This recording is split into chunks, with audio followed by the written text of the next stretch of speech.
If you belong to a union, your union contract or your collective bargaining agreement may provide benefits over and above what the workers' compensation law provides.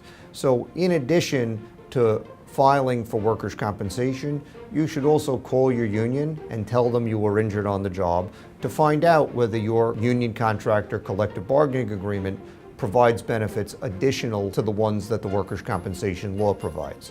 Sometimes a collective bargaining agreement will provide differential pay or full pay for some period of time after an accident, but that depends on your collective bargaining agreement, which you should ask your union about. All of the benefits that we've been talking about are benefits that are provided by law.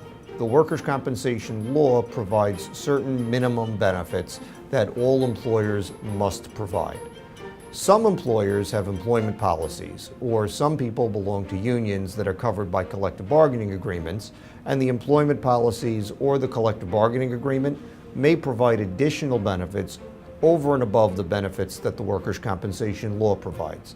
For instance, many employers will pay wages for a period of time after an accident. Some employers will pay wages without charging accrued sick or vacation time. Other employers will use accrued sick or vacation time, and they are entitled to do that.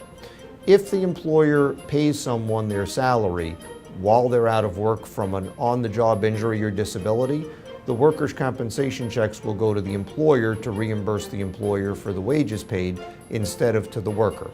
You're not entitled to get paid workers' compensation and salary for the same period of time. However, if the employer has used your accrued sick or vacation time and the employer gets money back from the workers' compensation insurance company, the employer has to give you back in time the dollars that they got back from the insurance company.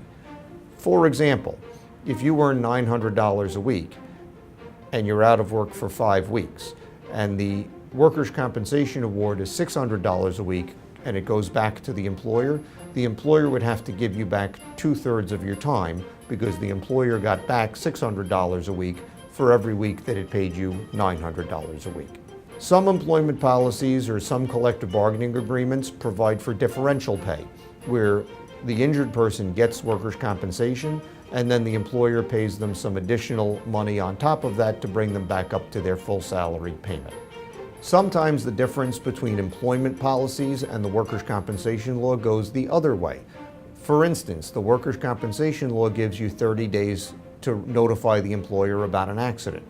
An employer may have a policy requiring an accident report within 24 hours or 48 hours or 7 days. The employer is allowed to have that policy and can make a decision about what employment benefits you're entitled to based on its policy, but it can't deny you workers' compensation benefits as long as you're in compliance with the workers' compensation law. So the employer may take the position that because you didn't report the accident within 24 hours, you're not entitled to differential pay. The employer may be correct depending on what the contract or the policy says, but they still can't deny you workers' compensation benefits.